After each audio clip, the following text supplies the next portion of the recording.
COVID-19 has had a devastating impact on our industry. It's more important than ever to bring the agency and airline and really the entire industry together as a community and work towards solutions.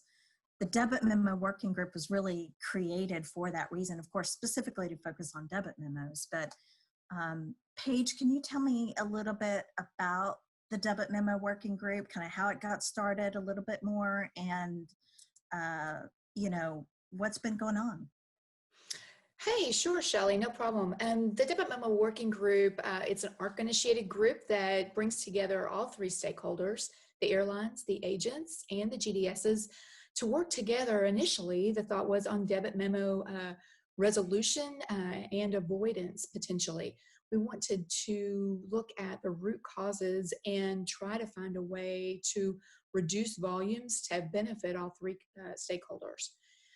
There was a need at the time because there were outrageous numbers of memos and people really were challenged to figure out a way to manage them. It's evolved a little bit over the years. There have been, Doug Mangold had it for a while, you had it for a while, now I've had it for a while.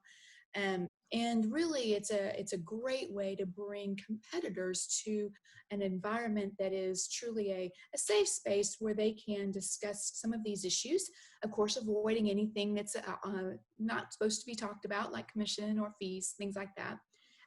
But it allows them to really work together to find some solutions. We've changed the format a little bit over the years. We now have not just the working group, but we have a steering group that manages that prioritization of projects, because the debit memo working group has grown so large. We have about 85 members. And we normally meet a couple times a year, and then individually, airlines and then agents. And then we bring everybody together once a year usually. This year's an exception, of course.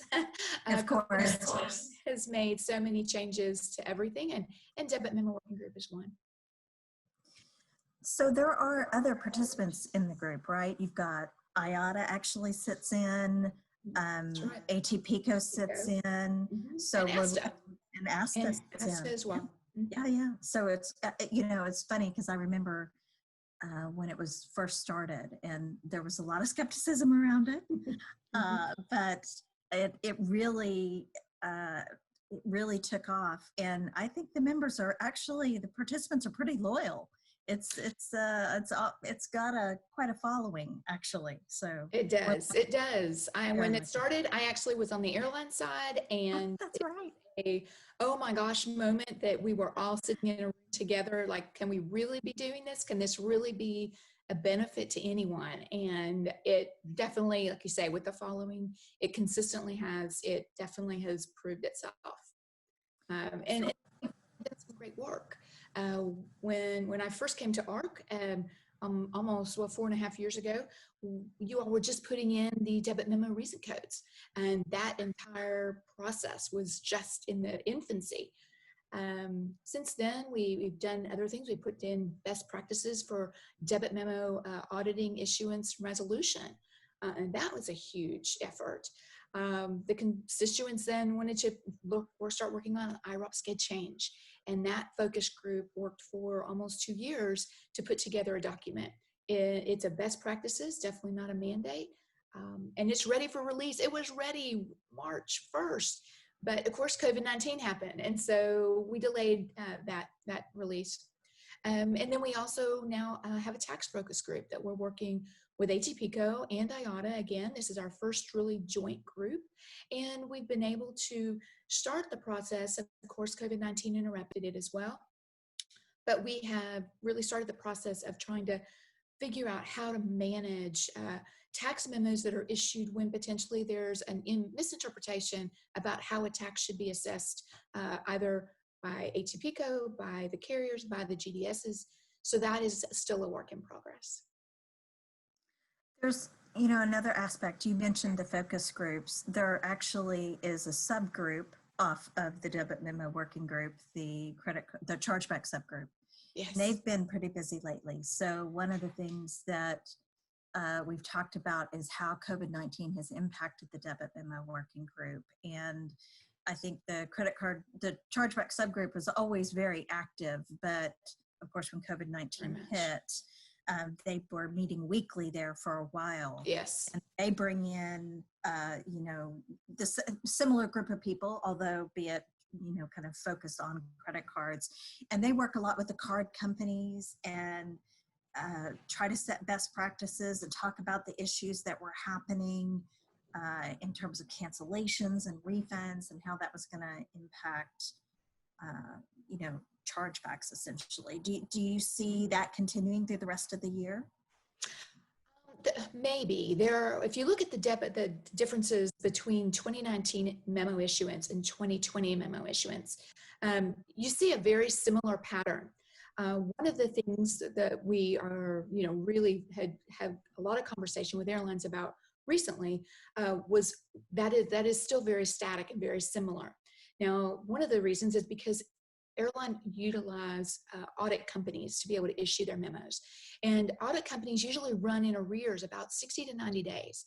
So right now, they are just starting the work on the March tickets. So it's really the patterns of memos that have been issued, with the exception of chargebacks, are truly from previous time frame. So the next is going to really impact, and I think that we will be seeing potentially a drop in 2020 memos because there aren't a lot of tickets that are being flown. However, the chargebacks are a little bit different, and depending on how an airline manages their chargeback memos, some of them handle it in-house, and they were consistently working those through the whole March, April, May timeframe, and you could definitely see that there are some increases in volume and value. Additionally, you see some spikes. And the reason for those spikes is that there was a particular audit company that was unable to work from home. Their company was closed due to COVID-19, and they did not have the capability, except in very, very limited ways, to work from home.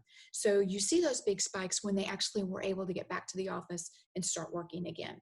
A little unusual for the time frame, but I wanted to be sure that everyone understood kind of why they were seeing those spikes.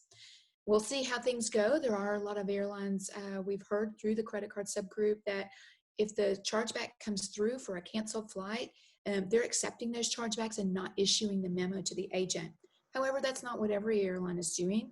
Every airline is free to make their own decisions on how to manage that. And so there will be some. It's just kind of going to be a little bit further down the road to see how that impacts the entire overall process. What I found pretty amazing with with the debit memo working group in general, but the chargeback group is, especially as COVID-19 hit, they really wanted to get on the phone together and talk about how they could try to work together to minimize, if you will, the chaos that was happening. And again, like you said, not everybody's going to do things the same way, and it may not necessarily change everybody's mind, but I think it's really great to see the folks coming together and trying to figure out how they can best solve problems and make it just a bit easier on each other if possible. So that was nice to see. Exactly. One of the things that we did was we had a separate agent call and a separate airline call so that we could kind of get some understanding about what some of those challenges were. And agents were really looking to find some solutions for understanding what airlines were doing with their tickets, trying to understand what the refunds were refunds happening directly with the airline, were the were people getting vouchers, were they getting, just different things that were happening that they really had not a lot of visibility to, excuse me. And so there are, every airline, as you said, have different policies and their procedures are different. You have to have a waiver code. Successfully, a lot of them have been able to eliminate the need for a waiver code and put in a little more overarching policy. But there are still challenges, especially with smaller airlines and how they're managing different processes. So the agencies seem to have a big challenge. They always have a challenge in any case with an IROP or a SCED change. but this has really just exasperated all of that and made an issue that was kind of a very small piece of the business really a mainstream focus through this entire pandemic. So would you say the kind of what you've heard from the travel agency in general, what has been one of their biggest challenges that they've seen from COVID-19? Is really trying to understand who's doing and when and how they're supposed to react to it, and whether they are supposed to be working with the airline directly, whether they can do refunds through the GDS, whether they can do exchanges, truly trying to figure out the logistics of managing their customers' transactions on a daily basis. I think that's one of the largest, because there are so many different ways for them to be able to process. And they don't have full visibility. That is an issue for them, for sure. So Shelly, what are the airlines doing during this time of COVID-19?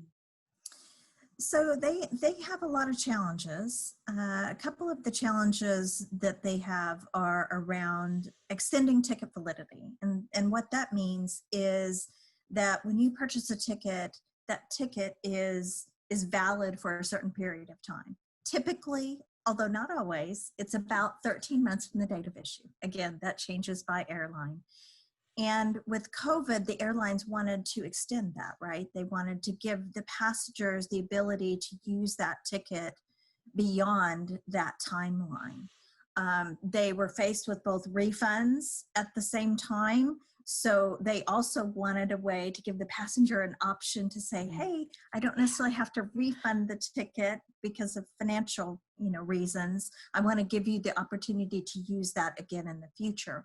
And so they worked with the industry, GDSs, airlines, technology providers, and were able in many cases to extend that ticket validity out, 18 months, 24 months, 30 months, 39 months, and ARC actually implemented some functionality earlier to allow them to do that through ARC.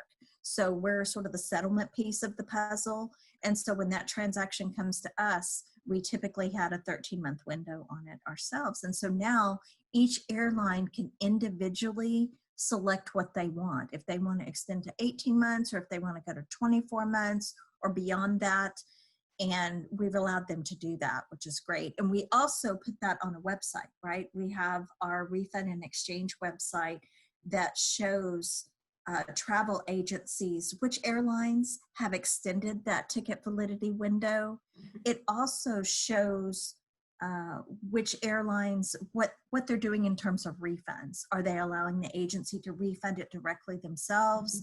Does the agency have to go to the airline to refund that? And we also link in many cases to the airline's COVID-19 resource page. Oh, wow. So the agency kind of has a one-stop shop on our refund and exchange page to look at ticket validity, how to refund, and the airline's ticket and policy. The policy. Wow. Yeah, so that's great resource. Really great. Yeah, for sure. That's a phenomenal thing. I know ATPCO just put something in, just came out on June 7th. Apparently there were some big agency ATPCO GDS consultations, and some big action happened. Tell us what happened with that. Well, kind of along similar lines, when the airline when you have a ticket out there, it has certain fare rules, right? And that guides what you can do with that ticket. It also describes whether or not a fee is charged when you exchange that ticket in the future. Well, the airlines needed to find, most of them are being extremely flexible, right? They want the passengers to be able to use that ticket, sometimes not even for the same itinerary, and to maybe not even follow the same rules that they had in place. ATPCO has what they call General Rule 0, which allows an airline to file a new set of rules that will apply to that ticket when it's exchanged. So they can basically, if you will, in a very high level, set aside the rules and fees that were there initially and allow the agency to actually do that exchange without having to manually go in and do anything in their GDS. So they don't have to manually go in and do the exchange. They can actually rely on the GDS auto exchange tools, which is fantastic. It saves a lot of time. That's great. And of course, it saves the airline a lot of calls to their call centers and to the sales, staff. I mean, so it truly was something that ATPCO, it normally would have taken the industry, honestly, a couple of years to do this. And they really achieved it in a few weeks, which is amazing. It is, and no waivers needed. It can just process through the electronic tools that the GDSs provide, automated exchanges and refunds. It's amazing how much true inventorship, shall we say, has been created during this time just because of true necessity. ARC has managed to do a lot of things, and ATPCO and the GDSs have managed to do a few things, which is phenomenal. Great opportunity for this, for the agency, all constituents. Truly. Absolutely. And the GDSs have also had to make some changes to help the airlines, extend ticket validity and to support this enhancement by ATPCO. So everyone has really pitched in. There's one last thing, Paige, that I thought we'd bring up on the airline side too. And it's really a benefit for everyone. But as we mentioned a few minutes ago, the airline, how they're doing things is very different. So how they manage their refunds, how they manage their exchanges. Are they going to let you keep the value on the ticket? Are they going to put that value maybe on some type of voucher or an EMD? And so everyone there were just certain flavors of that were out there. And so we put together a ticket management matrix for folks, and that is actually out there on our website, and it walks through all the most common ways that the airlines are managing that ticket value and whether or not ARC allows that to be supported through our settlement system. And then it also gives some kind of pros and cons based on what we've heard from the debit memo working group and others in the industry. So we have that out there as well. Phenomenal. It's a wealth of information out there. You just need to go out to our website and find it. Absolutely. And, again, I keep kind of, going on and on about the debit memo working group, but they really have provided us a lot of feedback, and we really couldn't have done a lot of the things that we've done without them. So I agree. And they're very insightful. They're very knowledgeable, and they're so willing to share their information and their knowledge. And also, they give a whole lot of, opportunity for us to be able to make changes, improve, and things like that. But absolutely.